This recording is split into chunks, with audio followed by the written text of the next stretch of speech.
Representative Khanna, DCA, a progressive Democrat who is the co-chairman of the 2020 Democrat presidential campaign for Vermont Independent Senator Bernie Sanders, told Breitbart News in an exclusive interview that he hopes a bipartisan coalition comes together to work with President Donald Trump to end a number of wars and U.S. military conflicts worldwide.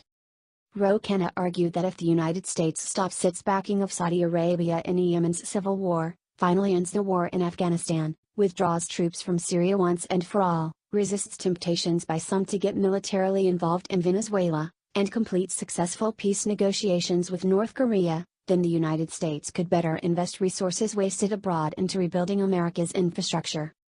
Here's my message. We probably all agree that our primary responsibility is to make sure that America and our values lead the 21st century, Khanna said when asked what his message is to the millions of Trump supporters who read Breitbart News, people who may find it odd that a Democrat is open to working with Trump on at least some things. Our biggest competitor in my view is probably China in terms of who's going to win the 21st century.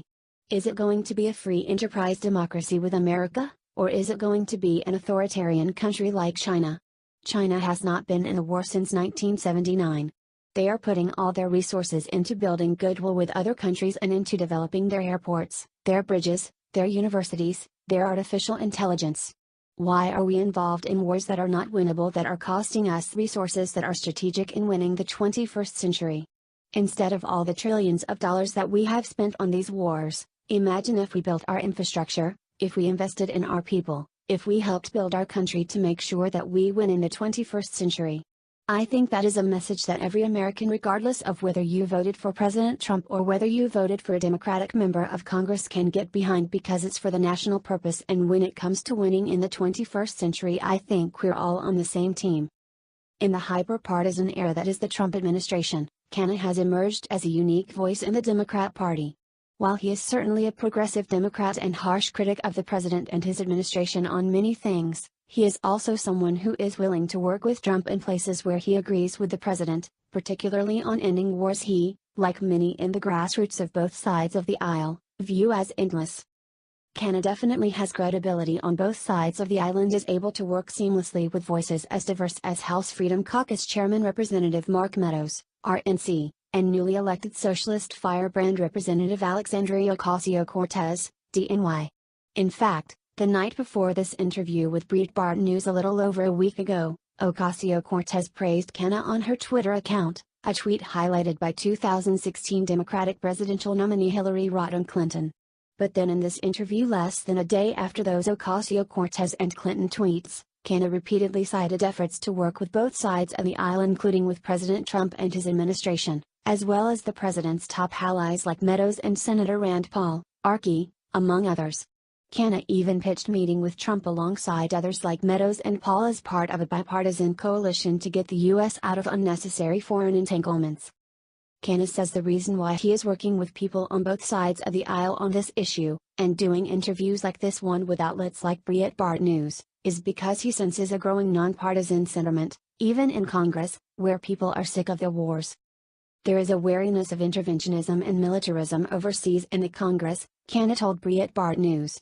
You have very thoughtful critics of this on both the Republican and Democratic side. There are people like Mark Meadows who have spoken out about the need for congressional authorization before we get into another intervention. He's been very helpful in our efforts on Yemen, and of course there's people like Rand Paul.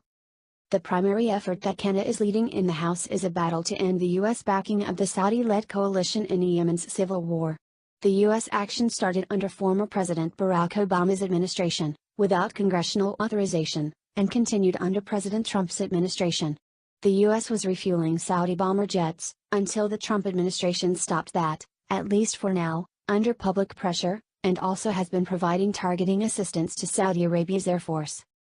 Early last year, in the spring of 2018, a coalition in the United States of groups from both the grassroots left and grassroots right came together to back an effort in the U.S. Senate to pass a war powers resolution reining in the executive branch's actions on behalf of the Saudi coalition in Yemen. The first time around, in early 2018, the effort failed, falling a few votes short of the necessary total to pass the war powers resolution out of the Senate.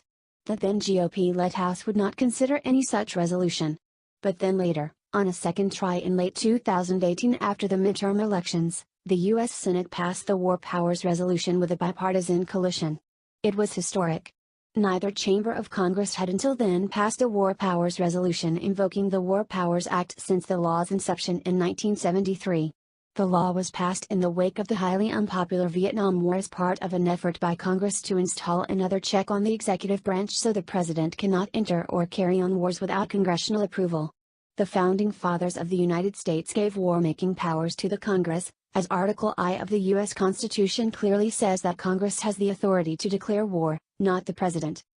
Senator Paul, one of the Republicans who alongside Senator Mike Lee, RUT, led the GOP side of the push, told Breitbart News when the measure passed the Senate that it was an extraordinary moment. Now, the Democrat-led House of Representatives has passed a War Powers Resolution on Yemen, as has the GOP-led Senate this year. The Senate had to pass anyone in the new Congress, and the two chambers are working on reconciling the differences between their past versions and are very likely going to send one to the president's desk soon. Khanna said he hopes that President Trump will sign the War Powers Resolution when it gets to his desk, arguing that it would be a historic win for Trump as he would have accomplished something that has never happened before in U.S. history. Khanna also said that Trump could, by signing this, help brush aside Democrat criticisms of his advisor and son-in-law Jared Kushner's security clearance and communications with Saudi Crown Prince Mohammed bin Salman. My hope is we're going to pass for the first time a Yemen War Powers Resolution, in the history of this country, since 1973, Khanna told Breitbart News.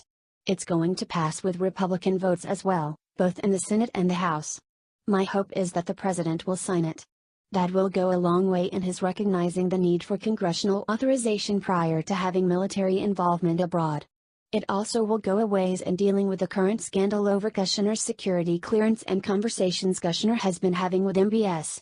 It would reassure the country if he signs the War Powers Resolution by showing he's willing to hold Saudi Arabia accountable. The War Powers Resolution fights over Yemen in the U.S. Senate and beyond have brought together a unique coalition unlike anything else in U.S. politics. Groups as diverse as Freedom Works and Code Pink, or the Charles Koch Institute and Win Without War, as well as lawmakers as different as Bernie Sanders and Mike Lee or Khanna and Mark Meadows, have been working together building trust with each other for over a year now. While these people usually are working against each other on any given issue and digging into their respective partisan trenches on everything from health care to immigration to taxes or anything else, as they have seen victories on Yemen in the Senate and in a general change in the Trump administration's approach to the Yemen civil war, trust has built throughout the movement. As that trust has manifested, the arena of foreign policy issues at least some of these folks have been working on has expanded beyond just Yemen to working towards a broader foreign policy vision for the United States that pushes for an end to wars in places in like Afghanistan and withdrawal of U.S. troops from Syria, as well as support for peace negotiations with North Korea. Khanna specifically noted that he met with former President Jimmy Carter ahead of Trump's second summit with North Korean dictator Kim Jong-un and that he backed the president on the meeting with the North Korean leader in a push for peace.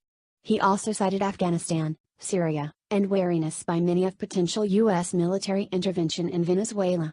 Overall, it's a new vision for U.S. foreign policy emerging with broad populist bipartisan support. This coalition is also on North Korea, Khanna said. I supported the president when he engaged in dialogue with Kim Jong-un, and also met with President Carter, who I also know supports that diplomatic effort, as do also 15 to 18 Democratic members of the House. This coalition on Venezuela, there are Republicans, I don't want to mention their names because I don't want to get them in trouble, but there are Republicans who have talked to me on the floor and said they are concerned about a military intervention there. So, there is an emerging understanding that oftentimes military intervention makes things worse and not better. This populist foreign policy vision is particularly politically popular too. In the 2016 presidential campaign, President Trump repeatedly bashed both Obama and his predecessor former President George W. Bush, and Bush's brother and one-time Trump opponent former Florida Governor Jeb Bush, over the endless wars. There was this particularly brash moment during a debate in South Carolina, for instance. Days after all this, Trump would go on to crush Bush, and all his other opponents, winning the South Carolina GOP primary by more than 10% over the next closest finisher Senator Marco Rubio, RFL. Jeb Bush dropped out of the race that night.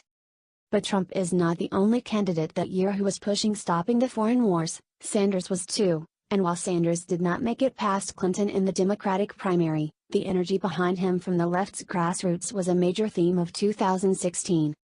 Now that Sanders is running again in 2020, ending unnecessary U.S. interventions worldwide is again a major theme of his campaign, and Khanna, a co-chair of his campaign helping Sanders' policy framework, is a driving force of that. Khanna said in his interview with Breitbart News that he noticed when he introduced Sanders in Chicago at a rally in early March that the crowd cheered most loudly during his speech for saying Sanders would end unconstitutional wars. You may want to take a look at my speech in Chicago when I introduced him, and the loudest applause I got was when I said when Bernie Sanders is president, there will be no more unconstitutional wars, Khanna said. So, you're absolutely right, there's a populist sentiment to get us out of bad wars. China hasn't been in a war since 1979. They are our competition. They aren't getting into bad wars, they are building their own country. We need to be focused on building our country, our infrastructure, our universities, our airports, bridges, and roads, our research institutions,